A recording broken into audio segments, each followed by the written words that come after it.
Hello and welcome in Marshmallows, Junior Private Detectives, 09ers, PCHers, guidance counselors, and trans mothers looking to reconnect with their sons to Life on Mars, Episode 3, the Veronica Mars Rewatch Podcast, where we go through episode by episode. I'm Emily. And I'm your host, Brenton. Welcome in, everybody. It's been a few weeks since we've done this, so we're both a little rusty. Not like we were particularly professional before. No, exactly. Those first three, I mean, we just we took off. By the seat of our pants, exactly. But now we're back. We're ready to talk about episode 3 of Veronica Mars, Meet John Smith. Full disclosure, we watched this a couple weeks ago, so I'm going to have a couple questions. Right, exactly. So that's all good. We'll Not like I was questions. ever on top of it. We'll come through very fresh. It'll be good. Do you have any memories of how you liked this episode? I feel like it made me sad. A little bit. Because it's at that time where, because one of the subplots is really reconnecting. Well, I guess it is the A plot. I don't really know how you determine that in Veronica Mars. Yeah. Yeah, this one's a little bit of the harder one to outline that with. Because both of them kind of have equal weight throughout the episode. But the fact that they dealt with the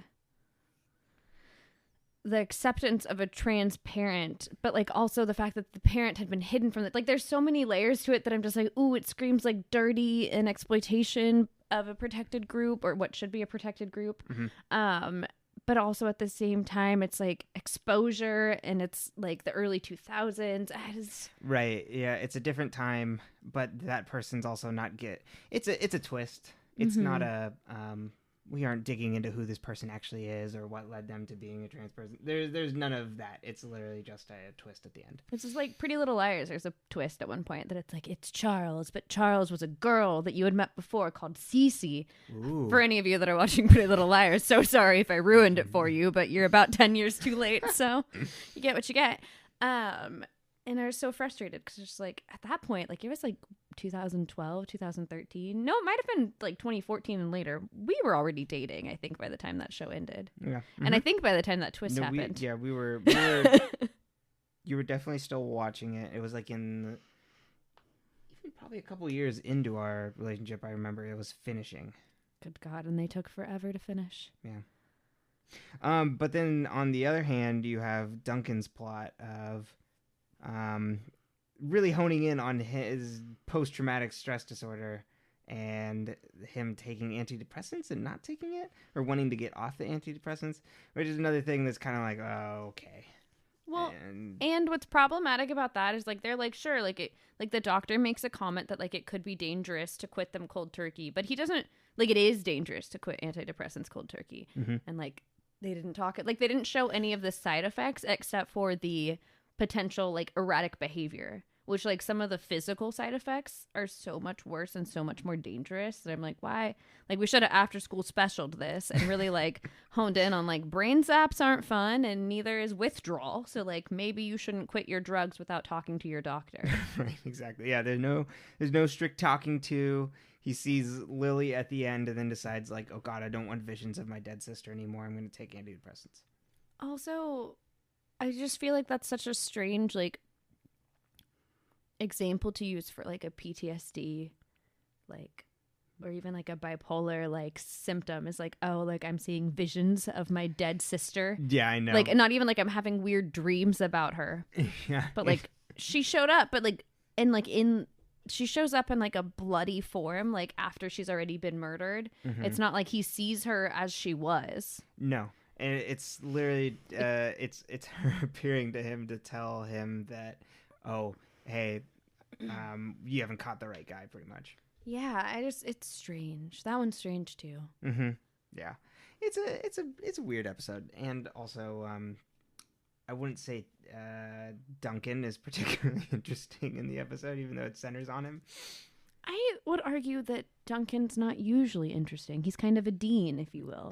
Just like Dean from Gilmore Girls. He's got a lot more going on than Dean, but... Yes, but, I mean, he's still white bread. Exactly. Clean clean, good cut boy. I don't know. You got a crush on Duncan? I What's just going had on to over spit here? it out. Duncan makes Renton nervous. No, he does. He makes my heart flutter. Oh, I just meant in general. He's a big dude. Yeah, a little scary. You don't know what he's going to be doing, especially when he's off his meds. Oh, and he might see you in your dead form and fit you into his reality. Yeah, exactly. It'll be fun. I'll come visit him. Oh, right. So we begin the episode with the scene of 3 nerdy boys rating women as they walk around the high school. And Veronica gets a 9. Or no, he has to argue that she's at least a 9 because she's also a private detective. Yeah, I mean, problematic. Yeah, it's young nerdy boys ranking women on a scale of 1 to 10 is just as toxic as young jocks. Totally. And having been there, it's like, well, okay, that's pretty accurate. I remember in high school being told I was a 7, and I was like, oh, I don't like your scale. Solid. Yeah. Yeah, don't worry. You a 9. No thanks, not a 10. And this is how our relationship ended. Yeah, exactly. No, but I never understood it because it's like, it's not like if you tell someone, like a teenage girl, like, oh, I think you're hot, like that doesn't change anything for them. You're still an asshole. No. And we all feel bad about ourselves. Yeah. You know, it's strange. It's strange. It's punching. It's a power move, I guess. It really comes into the root of our problem in society, which is that people have to make other people feel small to feel big. Exactly. Which isn't true. We could all be big. Right. It's my lesson for the day. Today's tagline. We all big. We could all be big. And so that kind of, we get the boy that calls her a 9, Justin, ends up coming into it later when he asks her to investigate his father, or investigate to find his father. But first we get some flirting with Troy, not Iceman, and he invites her on his father's boat. I mean, who doesn't want to spend a little time with a wealthy boy on his daddy's boat, even though you don't know him that well and he might try to kill you? Like, your best friend was murdered. Like, I wouldn't get on a boat with anybody. No. Especially like this boy who shows up after she's been murdered. Right. Was he supposed to be a red herring? I have no idea. They don't really tie him to the case, but you know, he's there. I guess it was maybe on the table at some point. And yeah, so some light flirting with Troy. But then after school, Keith comes in. Well, I guess comes in to see the guidance counselor, who talks about how Veronica is talking back to teachers and having trouble in school with an attitude problem. And it's like, her best friend died. I think she's doing all right. Well, and also, like, sure, she's sassing a little, but like, it's no worse than any other teenager would do. She seems to be the least problematic there. Honestly. And it seems like all her teachers like her. Exactly. So it's not like who's complaining? Right. This guidance counselor, apparently. Bad news. That's not true. She doesn't really do anything. No, I'm just saying bad news for trying to, I got you. Stirring the pot on Veronica. And we get Duncan in the pool being dejected and not listening to his father. I forget what music he's listening to, but that was immediately, his father's talking to him about politics. It's like, oh, you know how you're interested in politics, you should try and get an internship. But, Duncan tunes him out. Oh, yeah, he's like, call my friend and he'll get you an internship. Exactly, yeah. But I do have written down towards the beginning of this, Duncan picks up her books. So maybe it's after Troy flirts with her. She drops her books. Yes. And Duncan swoops in to pick him up. He's hovering around like a gross helicopter. Like a fart in a phone booth.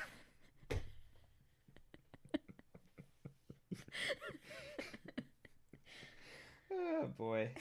And I think also afterwards where there's a scene with Veronica and Keith where she kind of floats tells his dad her theory that Jake was seeing the mom at the hotel, and he brushes it aside. You know what I have? Stop interviewing. You know what I have written down for that scene? Because it was in their kitchen at their apartment, right? Right. Mm-hmm. I have written down fancy magnet knives. Hey, like, I was real impressed with their magnetic knives. Like, why? Also, father-daughter duo moves into an apartment, gets like one of those really fancy knife magnets for the wall, and then sticks all their fancy knives on them. Yeah. And they all match. Maybe it was Cutco. Oh, true. And maybe they had them from when Mom was around. Mm-hmm. And you know what I wrote down for that scene? Padres reference. Gotta know all the references to San Diego sports teams.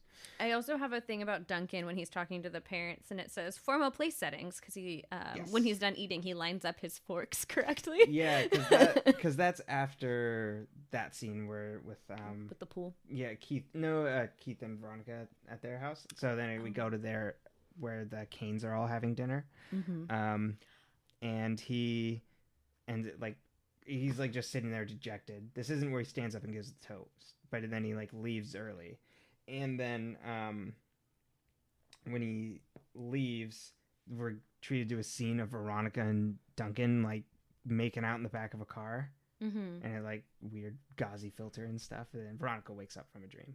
Well, so she's having a sex dream about Dunky, but then also Duncan's hooking up with, because he said he was going to study, but really goes to hook up with Sally or whoever, because Logan drops this line. I put it together after the fact because they show the flashback later, but Logan drops the line about Sally before it happens, if that makes sense, or before we see it. Yes. And he's like hooking up with Sally and calls her Veronica. Shelly. Oh. I wrote down Sally. We hear what we want to hear.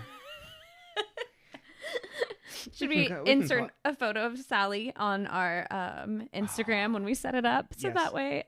so set up who Sally is. So Sally is I was going to say a sweet, sweet doggo, but that's a lie. True. She is a dog that my parents take care of because she was my grandmother's dog. We rescued her for my grandmother when I was about 16, so it was about a decade ago. And we thought Sally was old then, and she has continued to Groundhog Day us, or what's the one, Benjamin Button us? Yes, Groundhog Day. Every day's the same. This goddamn dog.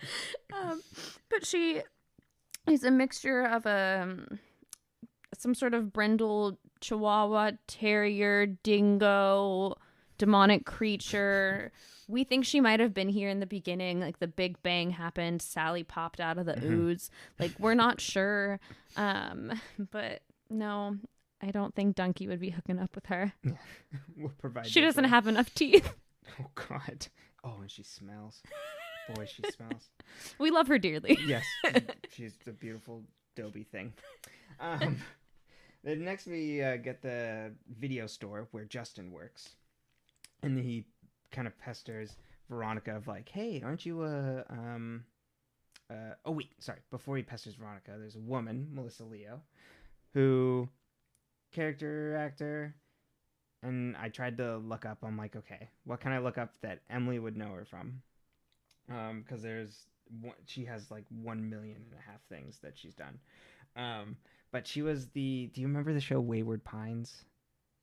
Probably not by the name. Oh, the creepy one with the weird blue people in the outside world. Yes. I think about that show every night going to bed. Like, it scarred me for life. Wow. Like, because the ending of it is so scary. It really is. When it ends. So if you haven't seen Wayward Pines, maybe don't. But it ends. Season was pretty and good. it's like, because it's like the people were taken from their everyday life to be put in a special society where they're going to preserve mankind as it is, because the outside world is like adapting into these horrible, scary blue humanoid creature things that aren't even human. They look more like big giant cats, which I love cats, so I don't get it. But they're scary. And at the end, it ends with one of them just like attacking at the fence to get in to kill all the people, and it was god awful terrifying.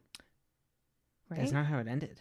Oh, there's more after that? Yeah, because all right, well, sidebar for Wayward Pines, but so you find out that it's like, oh, all these people have been like preserved for like hundreds of years, and so this society is like actually way after all the flashbacks we're seeing that like supposedly look like it's like taking place side by side, and then our main character tries to like dismantle the power system within of like people there within the new society. And then it ends with like he sacrificed himself, but it like flashes forward and like the kids are now reinstating it pretty much. Anyway, it was terrifying and it scared the crap out of me. So she was the teacher at the school on that show. Yeah. So are we having a cis white woman play a trans? Yes. That's so problematic. Right. Yeah. Mm-hmm. Yeah. So she is, I don't know, I think this is when she asks about, she had rented a movie and is renting another movie from him and asks about, he tells her to watch Body Heat. I forget what the other movie is, but it's another, like neo-noir.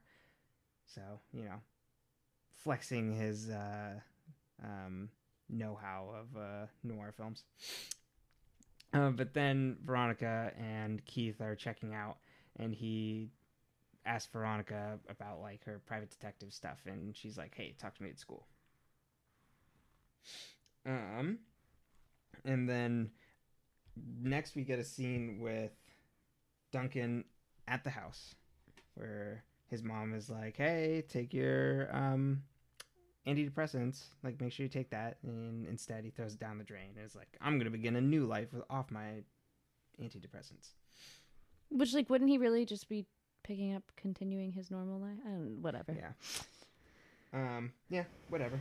So that's when he's like coming to school and he's feeling peppy. You know what I have written down for this? At least mom normalizes mental health because she's like, see, even some of my friends have had to take antidepressants. Like, I don't know anyone who hasn't had to at some point. Right. Uh-huh. And I was like, that's an oddly forward thinking, like rich housewife mom mentality. Mm-hmm.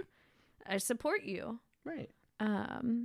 Yeah, but then he has what looks like a drug withdrawal with like a serotonin drop or something. Yeah, exactly. Because he gets like sick to his stomach, I think, at some point, and he gets like woozy, which it seemed, you know, at least mostly legit. And then at the school, Troy asks Veronica to go out, which she accepts. And then that's when we get the part of Duncan and Logan talking about Sally. Veronica drags Justin into the women's bathroom to pester, you know, her school office to ask him about what he wants to, you know, investigate. Why is there never anyone else in that bathroom? Yeah, I know. I don't know. Veronica just knows. She knows the time. Like, these are my office hours. Get in here. I'm going to lock the door. Yeah. Also, if I went to go use the bathroom and the door was locked at my high school, I would have thrown a fit. Especially during like breaks, exactly. Like peak time. God damn it, Veronica! The only excuse me, I need to tinkle. You got to get out. Right. We only have 10 minutes, Veronica. Yeah. My Spanish class is on the other side of the campus, and I need you to get the fuck out. Oh, I hate this private eye. So she asks him what he wants her to do. Find his dad, which is, he has no helpful information, hasn't seen him for years. His name's John Smith. And, which in hindsight, you know, at the time it's like, oh, he's just trying to lead her on with like this super vague name. But then in hindsight, like he's actually giving her his dad's real name. Yeah, it seems like so, because he was doing this to just like get to know her because he thought his dad was dead. Mm-hmm. Maybe because he knew she was a private eye, he knew she'd look up who his biological father was. Right. But then also, like, wouldn't she have found his death records? Right. Like, you would, like, this plan would come unraveled pretty damn quick. Which it does. Yes. He's not smart. No. But he knows his movies. So he's smart in his own way. Well, there you go. Then we get the scene where Duncan's erratic at the dinner table and stands up to give his toast or whatever. About Molly. Yeah. Oh, yeah, the dog that got killed? No. Got given away. Yeah, because she peed on the flower beds. Oh, right. And the dad didn't like that Molly peed on the flower beds. So they got rid of Molly. And don't worry, that was what, 5 years ago? Wasn't that the thing? Yeah, I was like, it's been a while. It's like, oh, Duncan, get over it. Oh, Dunky, I know you loved your dog, but like... No, get over it. Get over it. We got rid of it already. Mm-hmm. You're not coming back. Farm up north. Hey, some of us want to own that farm. Mm-hmm. One day. Then Wallace comes over to Veronica's house, and that is the first time that Keith meets him. And I was like, ooh, this is exciting. And oh, right. And ask him because he wants to get she needs Wallace to get files on Justin. From Justin to Kelly? Exactly. Okay. Yeah. What was that guy's name? Justin. I don't remember. I watched it on the plane. Did you really? I've never seen that. I think it was when I was young and we were going to Hawaii, I think, and it was the in-flight movie. My in-flight movie to Hawaii was Flubber. That's much better. Mm-hmm. I loved Flubber as a kid. And it was like, this was what, 1998? So it was when they had like the big screen in the front, and then you plugged your headphones into the seat. Yeah, exactly. Even however many years later that I went to Hawaii, I wouldn't be able to tell you. It was the same thing. Yeah, it was fun. And that's when we get a scene at school with Veronica and Wallace at the table, and Justin comes by and drops off the mixtape for her. He burns her a CD, which now no one would know what to do with because nobody has disc drives. Right. I wrote down Girls Love 311. I wrote down Nerd burned her a CD. I didn't even use his name. I mean, he doesn't deserve it. But I mean, like, I'm here on my high horse about bullying, and that's all I... Oh, but on that, do you think people make Spotify playlists for each other? I don't know. How would you send me like an Apple Music link? See, exactly. I don't think like Apple Music you can do the same though. You could create a playlist and share it with me. Can I? Yeah. Okay. I mean, you can create a playlist and I think you can share it with everybody. Yeah. Okay. So that's what I'm thinking. It's like, well, I sent her a playlist, but I haven't like heard anything back. I don't know. Is that like good sign? What? Sign? Teenage communications at this point don't happen instantaneously though, because they all have phones. Like, it wouldn't be like I sent her something and I haven't heard back. It'd be like I told her about it and then I explained it to her, and then when she didn't respond, I stalked her house because we have access to everyone's information. Yeah. Okay. Right. That's pretty much what I'm saying. Yeah. It was just like, she didn't accept the playlist or something, or she didn't respond in the way that I wanted her to. Well, maybe she doesn't know like how important this band was. Yeah, maybe I'll explain to her how good music is. Exactly. That's healthy and definitely not mansplaining from a young age. Don't get any ideas over there, Logan. No. I'm gonna send you a playlist from across the apartment. But then we get Veronica and Troy on their date, which they're having a very nice dinner. He's a good mental match for her. Totally. Yeah, good sparring partner, and he's got that, I don't want to say shit-eating grin, but, he's got, what he does really well is it's like that whole, like, I'm gonna give you shit, but I'm gonna give you shit in a way that doesn't make you feel small. And it's, I mean, I guess does it play into the trope, though? Like, he pulled your hair because he likes you? I wouldn't say it's that far though. True, and she gives it back. He is charming. He's charming. He's charming, and he's rich, and he's got a boat. I called him Smooth Moves Troy. I wrote down until he tries to kiss her. Can't kiss Troy. Probs because of his sweater. Yes. Do you remember what his sweater looked like? Yeah, it was corduroy zip up. Yeah, and he tries to kiss her. She immediately pulls back, and he's like, "Oh, okay. I guess I'll just go fuck myself then." And drives he off. kisses her hand. Oh, he's he does. smooth about it. He gets consent. That's why I like Troy. He's like, "Oh, you didn't want to kiss me? Like, here." And then he goes on her little hand, and then he goes off, and he closes her car door for her and says goodbye. That's true. He's very polite. He does not get rejected and run away. Someone might be projecting. Yeah, I don't remember that as well. I also wrote down here, it seems like Rob Thomas's ideal man. I think Rob Thomas's ideal man is who Logan ends up being. Oh. His whites. Well, this is kind of similar, though. No, Logan's still, like, low-key violent. Yeah, okay. I meant just, like, personality-wise. Yeah. Like, the perfect man to him is someone who's, like always on the edge of trouble, like affluent enough to not have to worry about it. Right. And intelligent then, and can like give back bust chops. Mm-hmm. Um, The Logans. But Amy Sherman Palladino writes a better rich boy. Because Logan's got like so much negative. yes. Dork. Mm-hmm. Dark energy. Yeah. But yeah, Veronica's like, what's wrong with me? But she went through trauma. Yeah. So I get it. And she's having sex dreams about her ex-boyfriend. So like it'd be really hard to kiss his really good friend. Yeah. But it seems like you got a small dating pool in Neptune, and you can't date Wallace because we like him, and you can't, you know. Yeah. So then next we cut to Duncan making out with a blonde in his car. Calls her Veronica, and it's Sally. And he laughs about it. Uh-huh. You know what I Poor just Sally. realized, though, is like up until this point, and even now, until we meet the character Mac, Veronica is that girl that's only friends with boys. Mm-hmm. That's true. I'm different than other girls. I hang out with only boys because they're less drama. Like, no, these guys are crazy. Yeah, very crazy. Unstable. Mm-hmm. And then we get Veronica and Wallace. Oh, wait, no. So... I have Justin's dad isn't actually dead. Right.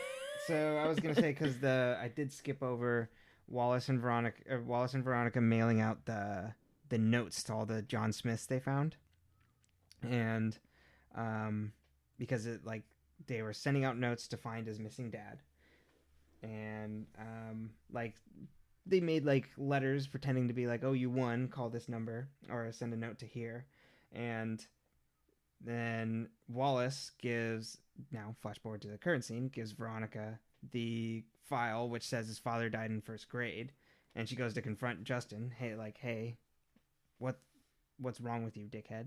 And then he says he received a note from his father. Bum, bum, bum. The next thing I have written down is a quote that says, hero is the one that stays, villain is the one that splits. I assume that's from the dad and Veronica talking about the mom. Yes. Okay. But then we get the scene of Veronica and Keith talking. And that's exactly it. Because she's saying how much she, loathes her mom for not being around. Mm-hmm. And Keith's like, hey, don't villainize her. And then she's like, but she left. And I'm like, yeah, you're right. Mm-hmm. And an alcoholic. Yeah. Mm-hmm. And then... Do we go to the bleachers? Yes. I have Laxine, baby! I have Duncan, summer loving. Having a blast. Oh, that's really good. Maybe next time I should just read the notes I have. Yeah, that's much better. But yeah, it opens on them watching lacrosse practice. Is it? I thought it was football. Is it lacrosse? It's lacrosse. That's why I wrote Laxine. And I was just like, some kids running around on some grass must be football because that's all we played in my town. I say we as if I was on the team. And then he's messing around. They're drinking flasks at school. But they're not on the lacrosse team. No. So they're just watching lacrosse practice? Yes. Just they went in the bleachers. To go watch boys lacrosse practice in the bleachers. And with a flask. Go home. I know. Why drink in public when you can drink in your house? Especially when their parents are not there at all. And rich. Uh-huh. They can go in their pool houses. I know, they can go swim in the pool. I don't know. They don't take advantage of what they've got. Yeah. And that's when Duncan sees Troy. Oh wait, because the kids are messing around and it's like, oh hey, I'm gonna jump off the bleachers, but there's potato sacks or something below him. I can't remember exactly what they fall on. It's the stuff they use for the chalk for the fields, right? Ah, there you go, in the big sacks. Mm-hmm. So he lands on there. Potato sacks. I don't know. High school. Did your high school have potatoes? Yes, humble potato farmers. Yeah, that's what you had in your affluent community. Exactly, just down the road. Just down the road from Neptune. Yeah. Lots of potatoes, the Irish. And Duncan sees Troy and Veronica together. So he's like, I'm going to be erratic and fall off the bleachers just like this and scare them. I don't know, but I don't know if he has a thought process or if it's just oh God, I'm seeing this girl that I still have feelings for with my friend. I'm going to throw myself off here because I have nothing to live for. Yeah. I mean, he's like acting out Yeah. to get their attention. Maybe not like nothing to live for. But he throws himself off and lands weird and then smacks his head on the pavement. So Veronica runs up, grabs him to go take to the hospital. You know what I have written down? What? Tell Brenton I would not throw myself off the bleachers for you. You're You're welcome. I wrote down, is it my head wound or do you look gorgeous? Why did we both do that? What's wrong with us? I know. So he gets taken to the hospital and Veronica has an awkward interaction with Jake Kane. And then leaves. But Duncan and his dad are talking with the doctor, and Duncan asks if he can talk to the doctor himself. Agency. That's what I wrote down there. Personal agency. Yeah, that was good. Talks to the doctor about going off antidepressants, which says, like you were saying earlier, could be dangerous. Can be bad without tapering. Mm-hmm. That's my direct quote. Very true. And this is where I wrote it down because he kept like asking about it. Like, we don't get what his issue with them is. With his antidepressants? Yeah, exactly. Like, I think we maybe a vague idea of like he feels zonked, I guess. I don't know. I felt like I didn't have a good idea of like why he wanted to be off antidepressants. I think it was because they were just like covering up the pain instead of fixing it. So like the pain was still there. Mm-hmm. It dulled the pain. It didn't heal it. Yeah, that's true. All right. I get that. And then is this when the dad asks out the guidance counselor? Yes.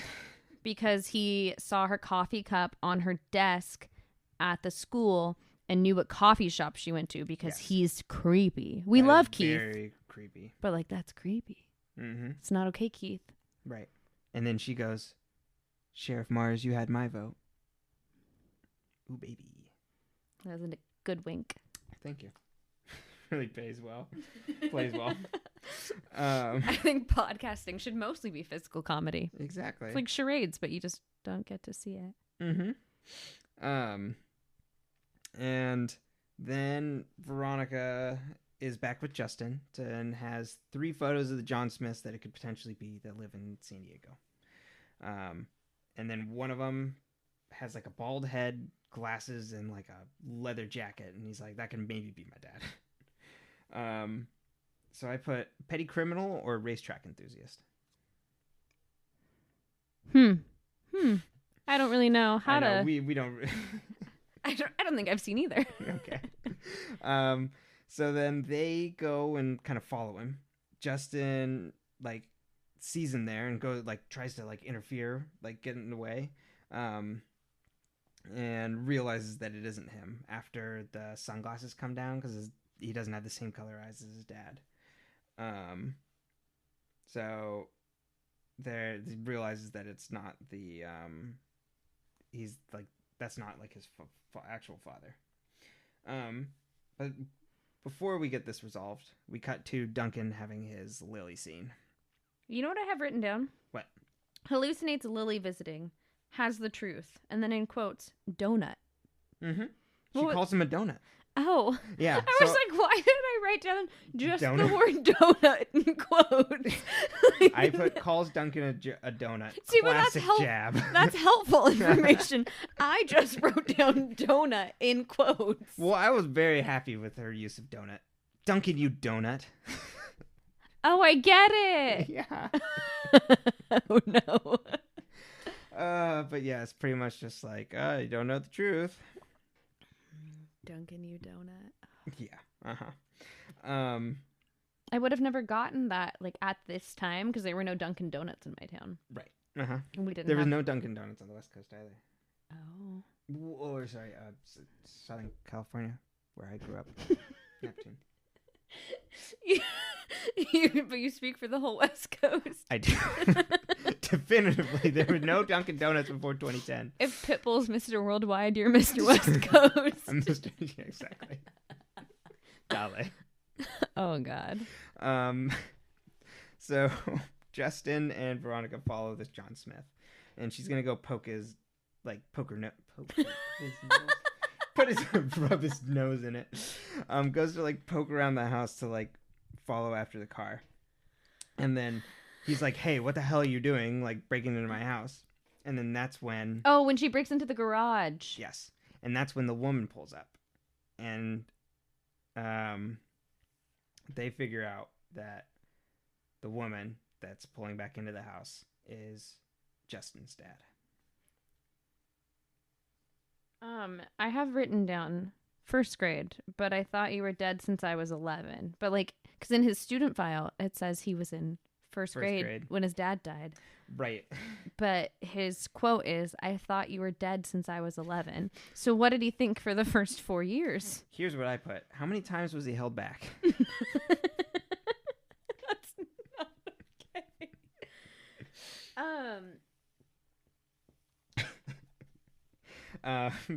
So yeah, he freaks out and runs away. But yeah, this is like the big reveal of this is who I am. Exactly. So it's like accepting and like good, and the episode resolves with like, yeah, okay, I'll let you back into my life. Well, and Veronica tells Justin, she's like, you know, your father was driving 90 miles to come check out videos at that store just to have like a short interaction with you. Mm-hmm. And so I feel like, you know, like at least that part's kind of right good, but it could have been done better. Totally. Mm-hmm. But it's also just to like have a parallel running to Veronica's life with her mom, and it's like, oh, like see how this parent could be like this. And did you notice that the woman who plays Justin's dad looks very similar to Veronica's mom? Yeah, I didn't like, pick up on that. It's like, oh, we've got these tall blonde women. Yeah, stand-in. Mm-hmm. So yeah, exactly. So it kind of like it puts a nice bow on it. It's like, okay, the door's open, he'll reconnect. But yeah, we just don't get any background on like why he felt he had to leave, or why she felt. Apologies. Oh, why the dad had to leave? Yeah, why she felt she had to leave, and maybe his mother's role in playing that disconnection, like of not being able to talk to Justin. We just don't hear from her, so we don't. She's not really a person.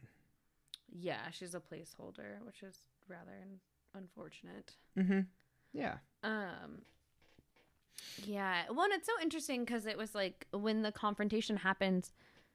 What's the character's name that plays what's the woman that was coming into the video store? That's actually his dad.